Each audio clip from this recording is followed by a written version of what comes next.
competitive exam ની અંદર પૂછાયેલો પ્રશ્ન કે એક વિદ્યાર્થી ગુણાકારમાં એક સંખ્યાને 27 ના બદલે 72 વડે ગુણાકાર કરી નાખે છે તો જે જવાબ આવે છે એ મૂળ જવાબ કરતા 23175 જેટલો વધારે આવે છે એટલે અહીં તમને તફાવત આપેલો છે બે સંખ્યાનો ગુણાકાર કરો તો એટલો તફાવત આવે તો આપણે કઈ સંખ્યાનો તો કે ધારી લો કે કોઈ એક સંખ્યા છે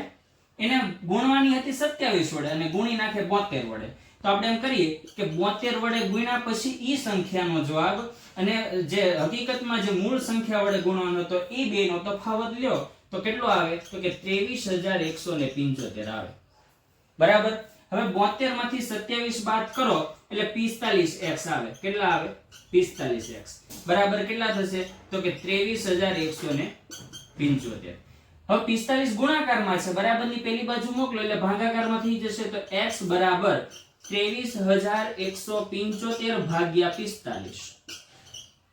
અને ભાગાકાર કરો અને છેદ ઉડાડો એટલે x ની કિંમત મળે 515 કેટલી મળે 515 તો કઈ સંખ્યા હતી તો કે મૂળ સંખ્યા 515 હતી જેને કેટલા વડે ગુણાકાર કરવાનો હતો 27 વડે તો કરી નાખીએ છે 72 વડે તો કઈ સંખ્યા મૂળ હતી તો કે 515